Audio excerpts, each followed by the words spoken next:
Good morning. So I figured I'd kick you off today explaining one of the things on that list that you saw. Uh, I'll just start at the top with defending a friend from a angry goat. So there's a guy that lived in my neighborhood. His name was Keith. He lived next to Rick Herman. Keith Costello was his name. But down at the end of our neighborhood, there was a great big property.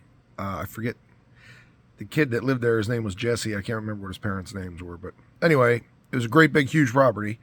It had a great big open yard. I would say probably an acre and a half, maybe 2 acre big yard, right? And a driveway that came from way up here and went down like this and went right through the middle of that to the house that was back here.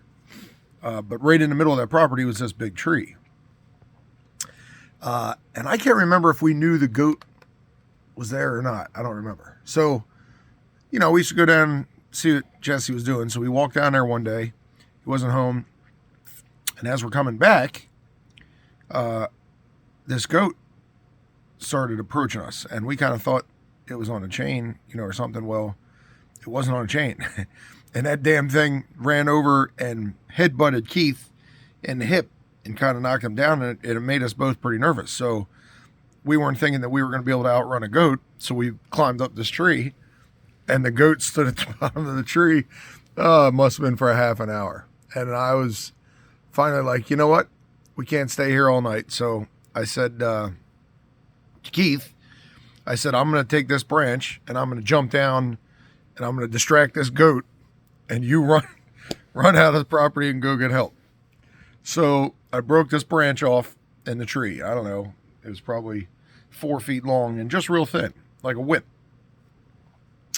So I grabbed this branch, broke it off, jumped down in front of this goat, and the goat was, 10 feet away from me or something. So I held this branch in front of me, and Keith stayed up there for a minute, and this goat did exactly like we thought it was going to do and put his head down and started to run towards me.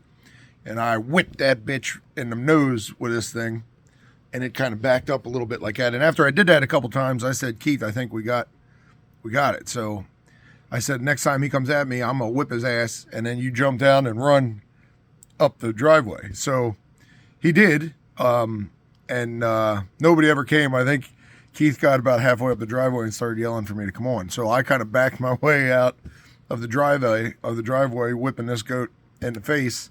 Until I got probably halfway there, and then he turned around and went back down it. So, yeah, there you go. Story number one.